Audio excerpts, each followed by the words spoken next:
अस्सलाम वालेकुम, मैं हूं हुमायूं कामरान और आप देख रहे हैं हमारा यूट्यूब चैनल स्टार्स विदेश की।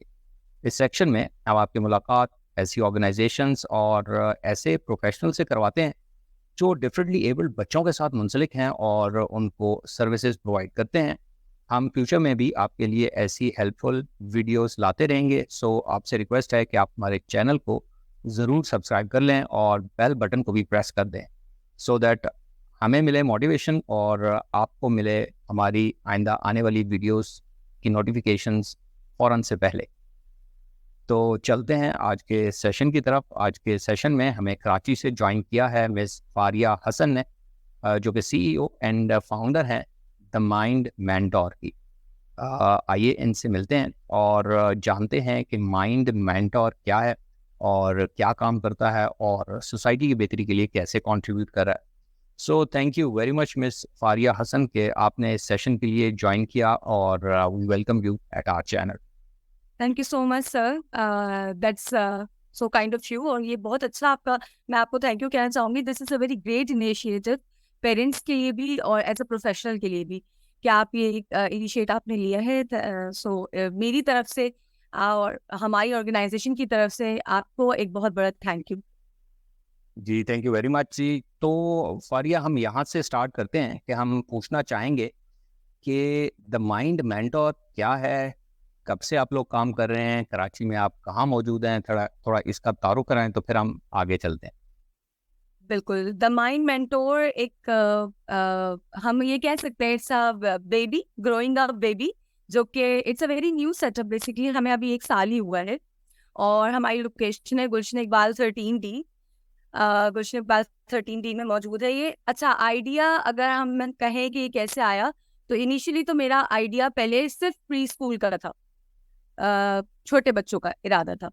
बट मैंने वक्त के साथ साथ ये नीड महसूस की, स्पेशली गुलशन एरिया में, कि we don't have that facilities जो स्पेशल नीड्स बच्चों को, खास करके आजकल ऑटिज्म बहुत ज़्यादा सुनने में आ रहा है, तो वो उनको हैंडल कर सके, उनको केटर कर सके। Since I am also a child psychologist, तो हमें इस तरह के केसेस आने स्टार्ट हुए, लिंक टू लिंक कह लें आप, या इस तरह से कि पेरेंट्स आए जो परेशान, तो हमने उनको फैसिलिटेट करना शुरू किया और आहिस्ता आहिस्ता हमारा सिर्फ प्री स्कूल मेन स्ट्रीम से इंक्लूसिव की तरफ चला गया। इस तरह से ये हमारा स्टार्ट हुआ सेटअप।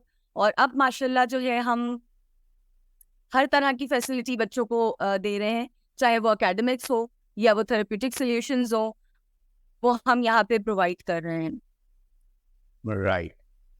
अच्छा ये बताइए कि आ, आपने कहा कि आप डिफरेंट सर्विसेज प्रोवाइड करें, एकेडमिक्स भी और थेराप्यूटिक भी।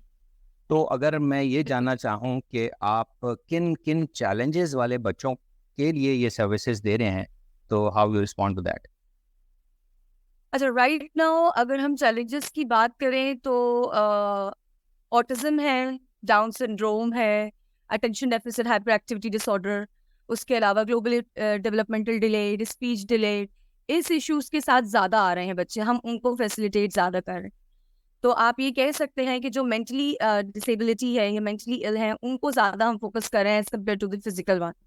तो ये जो मेंटली चैलेंजेस के साथ बच्चे आ रहे हैं, उनकी हम काउंसलिंग, थेरेपीज, एकेडमिक्स, इस सब पे वर्क कर रहे हैं।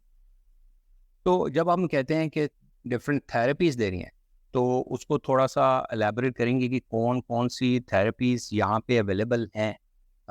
हमारे पास यहाँ पे इदारे में स्पीच थेरेपी की अवेलेबिलिटी है, ऑक्यूपेशनल थेरेपी की है। ऑक्यूपेशनल में दोनों fine motor, gross motor, sensory integration, उसके अलावा बिहेवियरल थेरेपी, ये वो चीज़ें हैं जिन पे हम वर्क कर रहे हैं इस वक्त। ओके। तो वैसे जब बच्चे आपके पास आते हैं, कुछ बच्चे तो ऐसे होते होंगे जो कि जिनकी असेसमेंट या डायग्नोसिस प्रॉपरली हुआ होता है, और कुछ ऐसे भी होते होंगे जिनकी डायग्नोसिस रिक्वायर्ड होती होगी। तो यहाँ पे आपके सेंटर में भी डायग्नोसिस की सर्विसेज अवेलेबल हैं या आप कुछ प्रोफेशनल्स को रेफर करते हैं, कैसे काम करते हैं? हमारे पास काफ़ी हद तक फैसिलिटी अवेलेबल है, क्योंकि हमारे पास क्लिनिकल साइकोलॉजिस्ट हैं और ऐसे एक्सपर्ट्स हैं जो टेस्ट कंडक्ट कर सकते हैं। तो वैसे तो अभी तक जितने आए हैं वो कहीं ना कहीं हॉस्पिटल्स या क्लिनिक से रेफर होकर आए हैं बच्चे, कि जिनको कुछ ना कुछ अलार्मिंग सिचुएशन या बॉर्डर लाइन कह के कि आप ये ज़रा एहतियातन करवा लें टेस्ट, तो वो आए होते हैं। तो फिर हमें अंदाज़ा होता है कि ये ऑटिज्म सस्पेक्टेड है या ये स्पीच डिलेड के इश्यूज से आए हैं, तो फिर हम उन पे वही टेस्ट अप्लाई करके और साथ साथ हम कोशिश करते हैं कि हम इनका इंटेलिजेंस टेस्ट भी कर लें, ताकि हमें उनकी मेंटल एज भी पता चल जाए। एक तो उनकी क्रॉनिकल एज होती है जो उनकी बाय बर्थ होती है, फॉर एग्जाम्पल 3 साल के या 4 साल के, लेकिन हमें ये भी जब पता चल जाता है कि उनकी मेंटल एज कहाँ लाई करिए, तो फिर उनकी ट्रीटमेंट बहुत ज़्यादा आसान हो जाती है। तो हम ये चीज़ भी साथ कर देते हैं टेस्ट की, फिर हमारे पास एक क्लियर पिक्चर आ जाती है। जस्ट लाइक कि हम डॉक्टर के पास जाते हैं और हमें हमारे टेस्ट के बाद ही हमें पता चलता है कि हमारा हेमोग्लोबिन कितना कम है, फिर हम उसी हिसाब से वो टॉनिक और उसी हिसाब से वो ट्रीटमेंट होती है ना। इट्स जस्ट लाइक दैट, जब हमें उसका एक लेवल, हमें उसकी चीज़ें क्लियर समझ में आ जाती है, रिपोर्ट में ये सारी चीज़ें मेंशन होती हैं कि फॉर एग्जांपल हम ऑटिज्म को ही अगर लेके चलें या हम जीडीडी को ही लेके चलें, तो उसमें हमें क्लियर पता चल जाता है कि अगर कम्युनिकेशन लैकिंग है तो कितनी है, और सोशलाइजेशन की लैकिंग है तो वो कहाँ लाई करती है, माइल्ड लेवल है, मॉडरेट है या सिवियर है, तो फिर ट्रीटमेंट प्लान भी उसी हिसाब से बनता है बच्चे का। हम्म।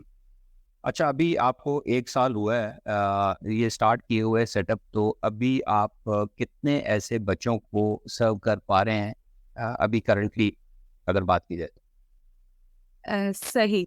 अच्छा, अगर हम शुरू से बात करें तो अराउंड हमारे ऐसे बच्चे हो चुके हैं, अब अगर मैं काउंट करूं विद इन अ ईयर हमने अराउंड 100 बच्चों को सर्व किया है माशाल्लाह से। और उसमें से दैट्स अ बिग अचीवमेंट कि हमारे 2 बच्चे मेन स्ट्रीम की तरफ शिफ्ट भी हो चुके हैं हमारी सर्विसेज लेके। कुछ स्लो लर्नर्स होते हैं, कुछ इस तरह के होते हैं जो जल्दी कैटर हो जाते हैं। इस बात का कहने का मकसद सिर्फ ये है कि पेरेंट्स इस चीज़ से नाउम्मीद ना हो कि उनके बच्चे का कुछ नहीं हो सकता, बिल्कुल हो सकता है।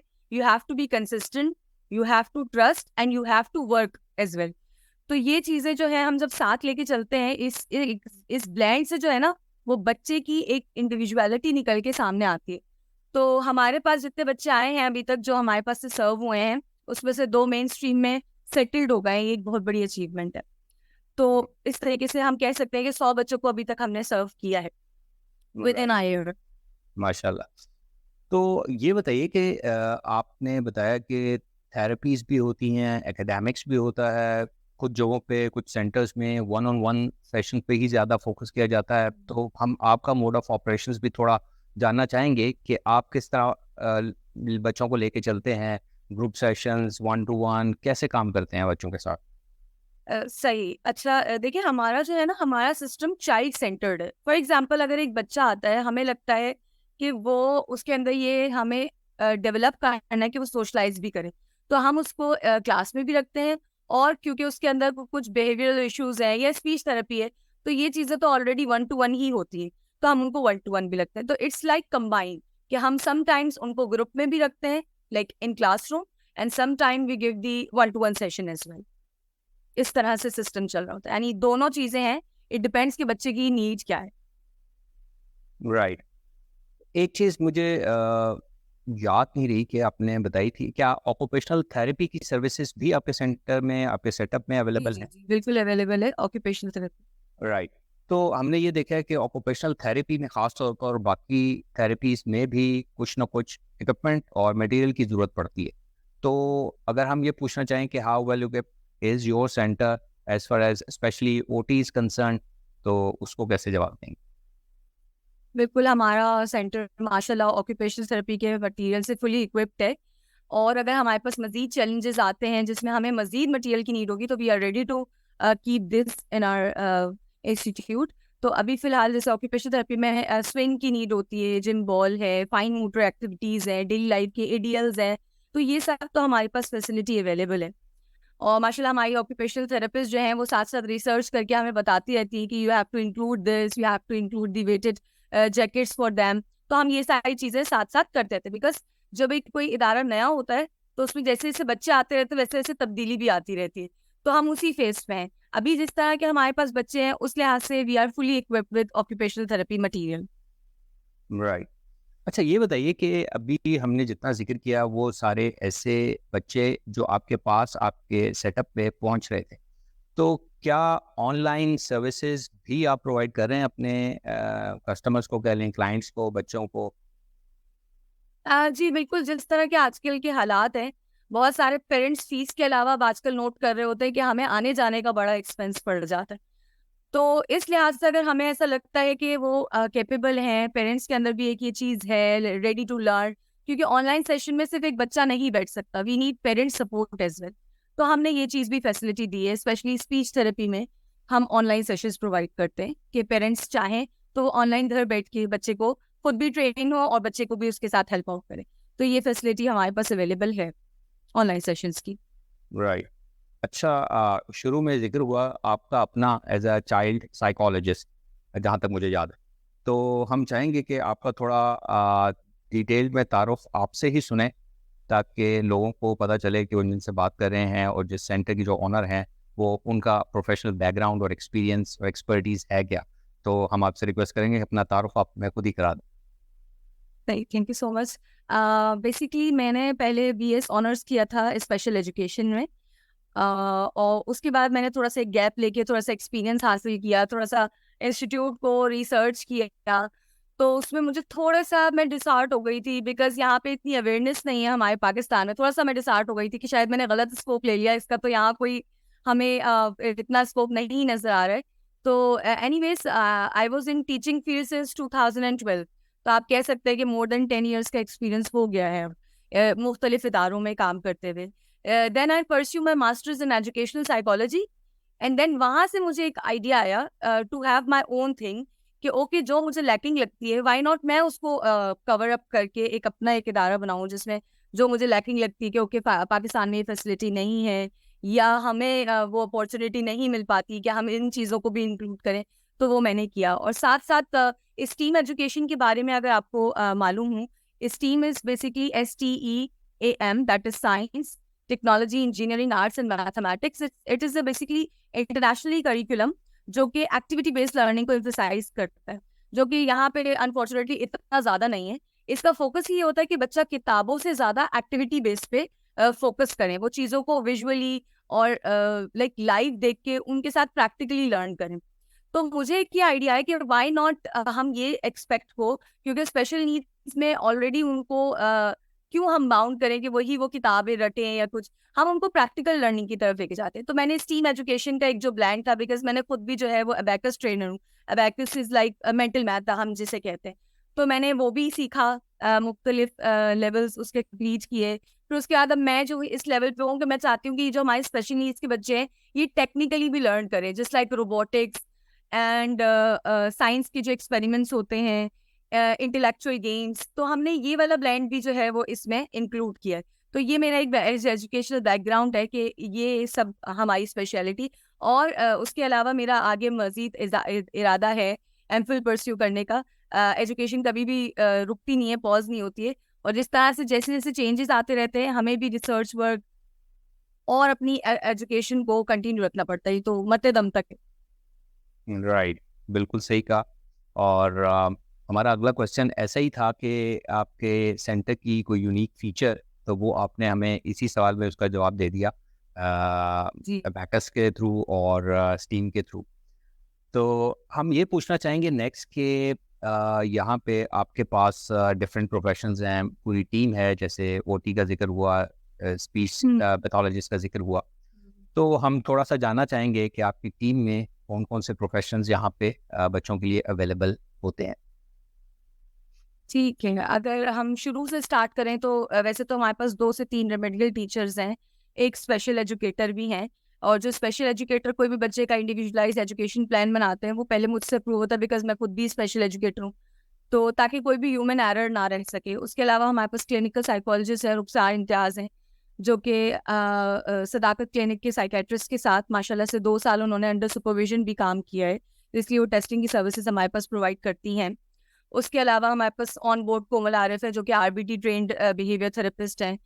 उसके अलावा हमारे पास स्पीच थेरेपी में नाइला गुफरान है, जो कि लम्स में हुआ करती थी, तो वो हमारे पास ऑन बोर्ड है। माशाल्लाह से स्पीच लैंग्वेज पैथोलॉजी में उन्होंने मास्टर्स किया है। उसके अलावा उनके पास एक बहुत बड़ा एक्सपीरियंस है, शायद मुझसे भी ज़्यादा उन्होंने एयर सर्व किए हैं as a speech therapist, as a special educator, उन्होंने ये चीज़ें सर्व की हैं। उसके अलावा हमारे पास ऑक्यूपेशनल थेरेपी में जो है वो है अनम अशरफ है, जो कि और भी मज़ीद इदारों में काम कर रही हैं, जैसे कि यहाँ पे कराची में मौजूद है, उड़ान है, और भी मुख्तलिफ उनके सेटअप्स हैं जिस पे वो ये कर रही है सर्विसेज। तो वो हमारे पास भी ऑन बोर्ड है, वो हमारे पास जो है ऑक्यूपेशनल थेरेपी प्रोवाइड कर रही हैं। उन्होंने डाउ से अपनी ऑक्यूपेशनल थेरेपी की डिग्री हासिल की है और उनको भी अराउंड 4 से 5 साल हो गए हैं इस फील्ड में सर्व करते हुए, तो वो ऑन बोर्ड है। अच्छा, इन सब के अलावा हम लोग एक और चीज़ करते हैं कि ये तो हमारे चले मेन प्रोफेशनल्स है, उसके अलावा हम स्टूडेंट्स को भी अपने पास करते हैं कि वो हमारे पास आए, हमसे ट्रेन हो, ट्रेन द ट्रेनर वाला कॉन्सेप्ट भी है हमारे पास। अब जैसे ऑक्यूपेशनल थेरेपिस्ट है तो वो अकेले नहीं होंगी, उनके साथ एक हेल्पर, और वो जो हेल्पर है वो बेसिकली लर्न कर रहे हैं साथ साथ ना, they are also the student of occupational therapy, तो वो इस kind of assistant occupational therapist. इसी तरह जो हमारे पास बिहेवियर थेरेपिस्ट है, उनके पास जरूर कोई ना कोई ऐसा स्टूडेंट हमने इंटर्नशिप के लिए रखा हुआ होता है कि जो वो साथ साथ ट्रेन भी हो रहा हो और जो है वो उसी फील्ड से रिलेटेड भी हो। तो ये चीजें हमारी टीम इस तरह से एक बिल्डअप हुई हुई है। राइट। अच्छा, मैं ये यहाँ पे ये भी पूछना चाहूँगा कि जब आप अपनी टीम में कोई नया मेंबर ऐड करते हैं, कोई भी स्टाफ ऐड करते हैं, अपने कोलीग्स ऐड करते हैं, तो बाकी क्वालिफिकेशन, एक्सपीरियंस ये तो देखते ही होंगे। कोई और भी ख़ास चीज़ आपको चाहिए होती है कि हम ऐसा टीम मेंबर हमारे पास होना चाहिए? अगर आप मेरी बात करें तो मैं डिग्री और इन सब के अलावा एक चीज़ जो है वो अपने स्टाफ में चाहती भी हूँ, देखती भी हूँ, और उसके अलावा उनको ट्रेन भी करती हूँ इस चीज़ पे कि एक स्पार्क होना चाहिए। एक स्पार्क एज इन के how to handle kids with special needs, और आप उनको अंडरस्टैंड कर सकती हूँ कि ओके दे हैव दिस, तो आपको उनको उस हिसाब से ट्रीट करना है, भले से वो ऑक्यूपेशनल थेरेपिस्ट हो, भले से वो स्पीच थेरेपिस्ट हो, उनको उनको हैंडलिंग आनी चाहिए। तो ये एक एक्सपेक्ट मैं जरूर देखती हूँ किसी में कि उनको ये आना चाहिए चाहे, क्योंकि मतलब डिग्री होना इस लाइक जरूरी जरूर है, मगर उसके अलावा आपको एक ऐसा एक्सपीरियंस कि आपको उनकी हैंडलिंग भी आए, ये भी एक बहुत जरूरी एक्सपेक्ट है।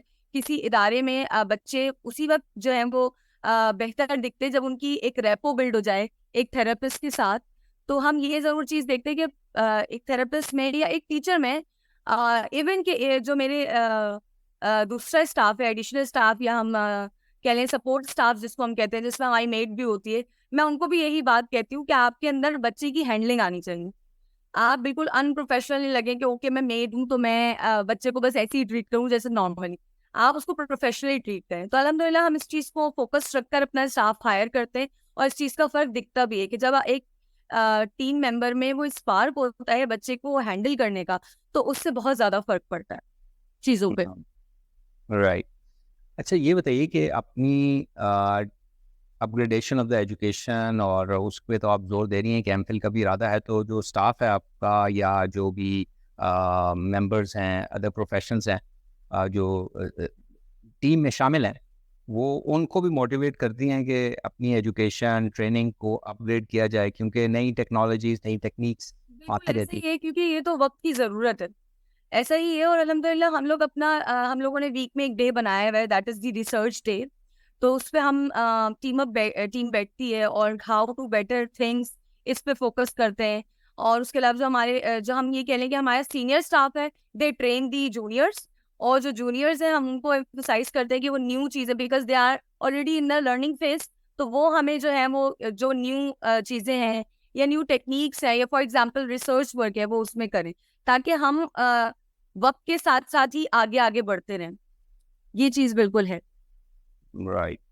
तो अपनी ट्रेनिंग होगी, स्टाफ की भी होगी, तो पेरेंट्स को भी ट्रेनिंग गाइडेंस की ज़रूरत पड़ती रहती है, तो उनके साथ कैसे काम करती हैं?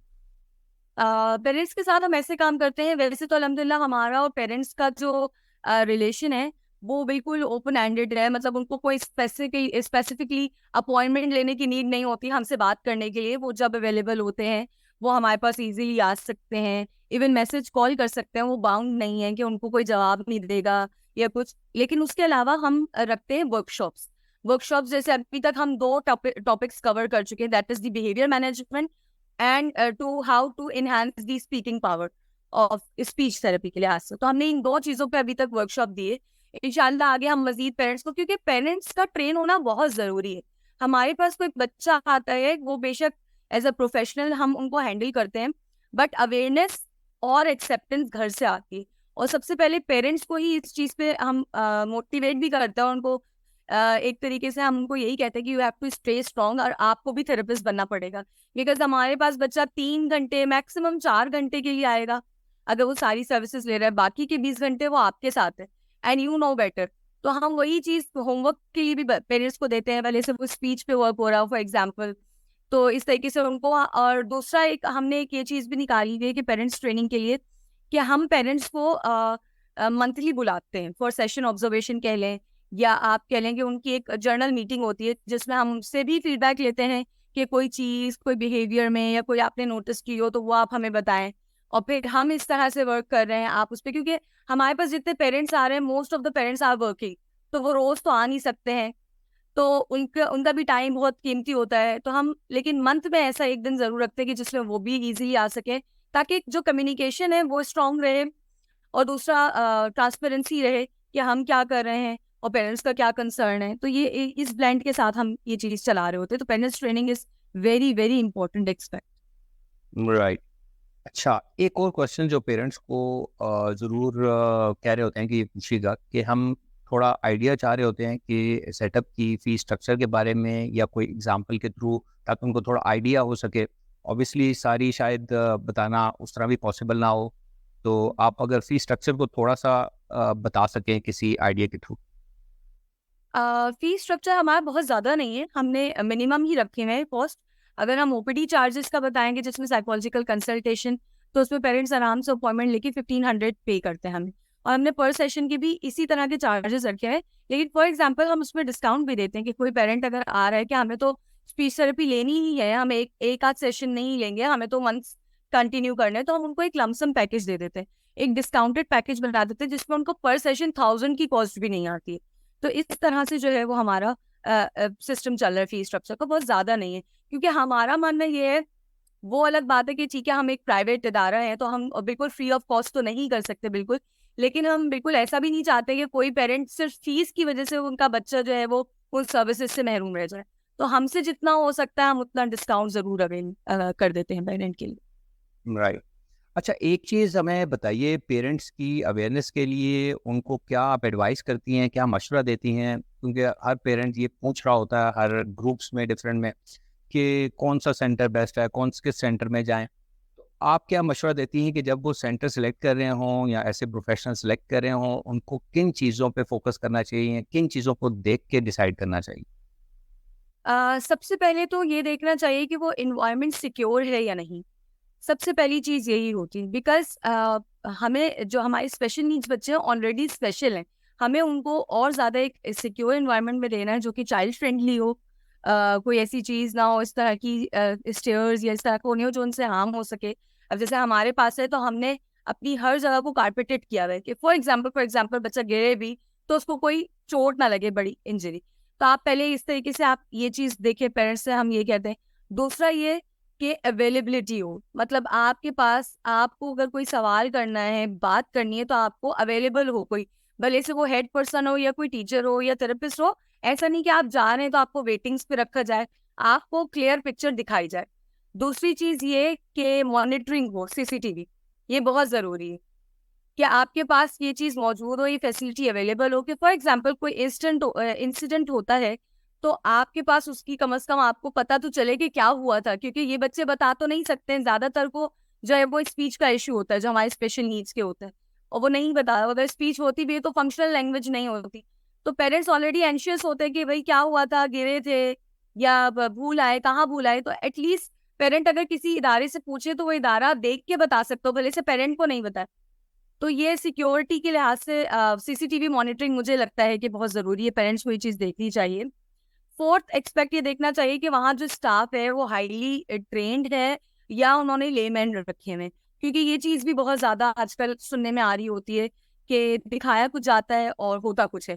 तो एटलीस्ट पेरेंट जब इतना तो हर इंसान के अंदर होता है कि जब वो किसी से बात करता है उसको बात करने में ही आइडिया हो जाता है। और पेरेंट्स से मैं ये चीज़ भी कहती हूँ कि किसी भी आप इदारे जाए, पहले अपना थोड़ा सा एक रिसर्च और होमवर्क करके जरूर जाए, भले से उनके ऑनलाइन रिव्यू ले लें। वैसे तो रिव्यू का मुझे इतना अच्छा नहीं लगता है वो, क्योंकि हर किसी का एक्सपीरियंस अलग होता है। बट एटलीस्ट आप उनका पेज विजिट करें, आप उनकी एक्टिविटीज देखें कि क्या होती है, क्या नहीं होती, क्या फैसिलिटीज है उनके पास, स्टाफ क्या है, उसके बाद आप जाए ताकि आप ब्लैंक ना जाए। फिर जब आप जाते हैं तो आपको खुद ही क्वेश्चन समझ में आते हैं कि हम ये भी पूछ लें, ये भी, तो उससे आपको एक क्लियर हो जाता है, आप डिसीजन भी इजीली ले सकते राइट। हैं। जी। अच्छा, एक चीज़ और हम पूछना चाहेंगे कि हमारे यहाँ हमारी सोसाइटी में अभी भी हम बहुत से ऐसे अल्फाज बिला दरेग इस्तेमाल कर लेते हैं जो कि अब बहुत सी जगहों पे ऑब्सलीट हो चुके हैं। और आप क्या समझती हैं कि ये जो सॉफ्ट वर्ड्स अब नए आ गए हैं, तो हम पूछना ये चाह रहे हैं कि जो डिग्निफाइड लैंग्वेज जिसको हम बोल रहे होते हैं, उसके इस्तेमाल से, अच्छे अच्छे अल्फाज के इस्तेमाल से, सॉफ्ट अल्फाज से क्या बच्चों पे और उनके पेरेंट्स पे कुछ फ़र्क भी पड़ता है या नहीं पड़ता? नहीं, बिल्कुल पड़ता है। एक पेरेंट मेरे पास आए थे अभी रिसेंटली, और मैंने उनसे पूछा, जी बताएं मैं आपकी क्या हेल्प कर सकती हूँ। तो उन्होंने बताया मेरा बच्चा जो है ना वो मेंटली डिसेबल है, तो मुझे उसके लिए बात करनी थी। तो मैंने उनको उसी वक्त टोका, आप कह लें। मैंने उनसे कहा कि डिफरेंटली एबल है। तो कह लेंगे डिफरेंटली एबल क्या होता है। मैंने कहा इट्स जस्ट लाइक कि आप कह रही है डिसेबल है, लेकिन हमें वो डिसेबल नहीं लगता, हमें लगता है वो डिफरेंटली एबल है। यानी हम उनको एक स्पेशल असिस्टेंस देंगे तो वो अपनी एबिलिटी निकाल के दिखाएंगे। तो लिटरली वो इतनी ज्यादा खुश हुई कि उनकी आंखों से आंसू आने लगे। वो कहने लगी मुझे तो लोग इस तरह के कमेंट्स पास करते हैं कि आपका बेटा तो कुछ कर नहीं सकता और कुछ नहीं हो सकता। मैंने कहा देखिए, अल्लाह ताला ने हर इंसान को मुख्तलिफ बनाया है, और ये सिर्फ उनमें नहीं है, हम भी मुख्तलिफ है। हम हमारे सबके अंदाज अलग होते हैं, कोई किसी तरह से लर्न करता है, कोई किसी तरह से लर्न करता है, सबकी पेस अलग है, सबकी स्पीड अलग है। तो इनको हम क्यों डिसेबल कह रहे हैं?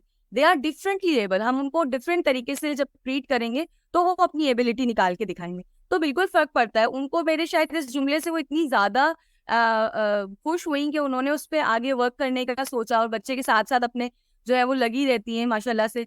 तो आपकी वर्डिंग बहुत मैटर करती है पेरेंट्स के लिए भी। चले मैं बच्चों का इतना नहीं कहती बिकॉज वो इतना शायद नहीं अंडरस्टैंड कर सके, लेकिन बच्चों में भी जब हम उनको रिमार्क्स दे रहे होते हैं, आप खुद भी देखें, जब हम एक रीइंफोर्समेंट देते हैं बच्चे को, कोई अच्छा कमेंट देते हैं, तो ऑब्वियसली उसका उस पर एक पॉजिटिव इफेक्ट आता है। और एक बच्चे को हम बोलते ही रहे ही इज अ डम, he is a slow learner, या हम कुछ भी उसको बोलते रहेंगे, तो वो एक वक्त आता है कि वो अपनी एबिलिटी जो उनकी होती है ना, वो उसको भी डाउन कर देता है। वो कहते हैं मैं ऐसा हूँ तो ठीक है, मैं ऐसा ही सही हूँ। तो वो एक बिल्कुल एटीट्यूड चेंज हो जाता है। तो positive words very necessary for positive behaviour. Right. अच्छा, एक टर्म आजकल बहुत ज़्यादा यूज़ होती है पाकिस्तान में भी और ऑल ओवर द वर्ल्ड भी, इंक्लूसिविटी, इंक्लूजन।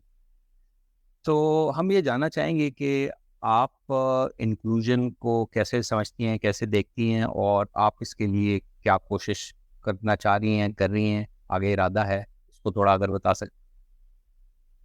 मैं इंक्लूजन को ऐसे देखती हूँ कि एक क्लासरूम है, उसमें हमारे पास नॉर्मल बच्चे भी हैं, और उसमें हमारे पास जो स्पेशल नीड्स के बच्चे हैं वो भी हैं। ये इंक्लूजन है। इसमें बहुत सारे सवाल उठते हैं पेरेंट्स के कि हमारा बच्चा अगर स्पेशल है तो उनके साथ नॉर्मल बच्चा कैसे बैठेगा, या अगर नॉर्मल के पेरेंट होते हैं वो ये पूछते हैं कि हम अपने बच्चे को स्पेशल के साथ कैसे बिठाएं। तो बेसिकली क्योंकि हम अगर अपने स्पेसिफिकली मैं अपने इदारे की बात करूँ तो हमारा अर्ली ईयर्स पे वर्क करता है इंस्टीट्यूट।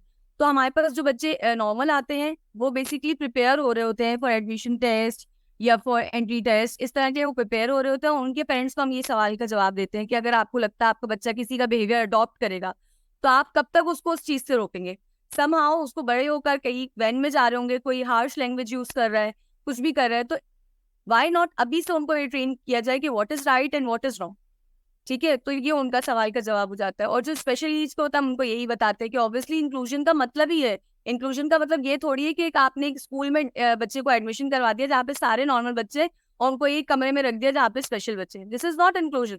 इंक्लूजन इज लाइक मिलाकर बच्चे को नॉर्मल के साथ भी और स्पेशल नीड्स का बच्चों को ये चीज सिखाई जाए। अपने हम जो हमारे बाकी के पेरेंट्स हैं, मेरे भी बच्चे हैं, मैं उनको यही बात समझाती हूँ कि आप उनके फ्रेंड बन के रहें।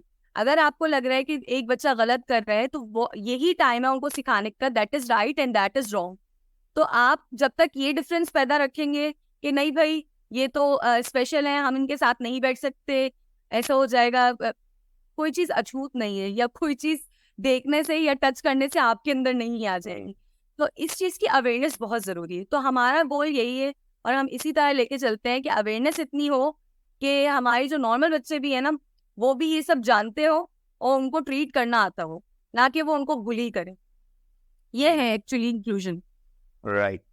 अच्छा, एक लास्ट में एक आध क्वेश्चन हमारा बस रह गया and then we wind up. और मैं ये पूछना चाहूँगा कि आप क्या समझती हैं कि पाकिस्तान में इस फील्ड की बेहतरी के लिए हमें क्या करने की ज़रूरत है, या हम एज अ ओवरऑल प्रोफेशनल जो रिहैब के सारे हैं उनमें आपको किस चीज़ की कमी नज़र आती है, किस चीज़ पे वर्क करने की हमें ज़रूरत है अगर हम फ्यूचर में इस फील्ड को और ज़्यादा बेहतर करना चाहते हैं? पाकिस्तान में कमी एज इन हम ये कह सकते हैं कि हमारे पास कमी इस तरह की है कि लोग पढ़ तो रहे हैं इंटरेस्ट से, इस फील्ड में अब लोग आ रहे हैं, बट उनको अपॉर्चुनिटीज की कमी आती है। अब फॉर एग्जांपल मैं एक नॉर्मल स्कूल की बात करूं, ये बहुत कॉमन है कि कोई टीचर जो बहुत ज्यादा एक्सपीरियंस होंगे उनको चाइल्ड काउंसलर रख लेते हैं। आप किसी ऐसे प्रोफेशनल बंदे को क्यों नहीं रखते स्कूल्स, जो नॉर्मल मेन स्ट्रीम स्कूल्स है हमारे, कि जो प्रॉपर स्पेशल एजुकेटर हो, या भले से उन्होंने एजुकेशन साइकोलॉजी की पढ़ी हो, उस बैकग्राउंड से तो हो कि वो बच्चे के मसले समझ सकें, ना कि वो कि जो आपकी सीनियर टीचर थी साइंस की या इस्लामियत की, जो यहाँ पे 10 साल से सर्व कर रहे हैं, वो चाहे काउंसलर। काउंसलर का तो मतलब ही यही है ना कि वो बच्चों की नीड्स हो, क्योंकि मेन स्ट्रीम में हमारे पास एक एक क्लास में 60-60 बच्चे होते हैं। तो एक टीचर के लिए as a humanly it is not possible कि किसी बच्चे में अगर कोई डिफिकल्टी आ रही है, या उनको लर्निंग डिफिकल्टी है, या कोई भी इशू आ रहा है, तो वो उनको देख सके, या वो उनको बता सके कि इसमें ये है, या वो इंडिविजुअल अटेंशन दे सके। ये ह्यूमनली पॉसिबल नहीं है। तो चाइल्ड काउंसलर जरूरी है स्कूल्स में।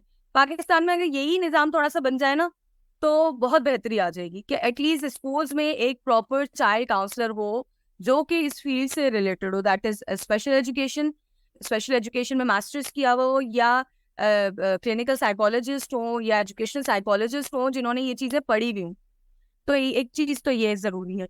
दूसरा, इंक्लूसिव स्कूल्स बने, ताकि जो पेरेंट नहीं चाहते कि हमारा बच्चा सिर्फ स्पेशल स्कूल जाए, जिनके बच्चों को वाकई नीड नहीं है, वो बहुत ज्यादा, क्योंकि हाँ ये बात तो सच है कि इन बच्चों में कॉपी करने की और अडेप्टेशन बहुत ज्यादा होती है कि वो अडॉप्ट कर लेते हैं। फॉर एग्जाम्पल, कोई बहुत सिवियर केस है, अगर हम उनको एक बहुत बॉर्डर लाइन के बच्चे को उसके साथ रखेंगे तो डेफिनेटली वो अडॉप्ट करेगा चीजें।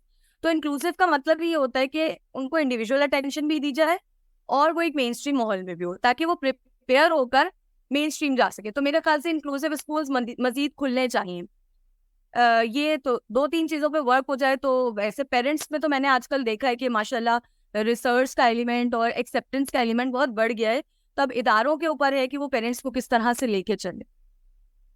राइट, ये तो इसी आखिरी एडवाइस और मशवरे और गाइडेंस के साथ we are at the end of our interview. और मैं मिस फारिया आपका दोबारा शुक्रिया अदा करना चाहूँगा कि आपने टाइम निकाला, और वी होप कि ये इन्फॉर्मेशन जो द माइंड मेंटोर के बारे में आप लोगों के बारे में मिली है, ये ज़रूर लोगों के लिए हेल्पफुल साबित होगी। So thank you very much once again. You welcome. और इसी के साथ हम आप सबसे इजाज़त चाहेंगे, और नेक्स्ट सेशन में एक नए गेस्ट के साथ आपकी खिदमत में दोबारा हाजिर होंगे। Until then take care and अल्लाह हाफिज़।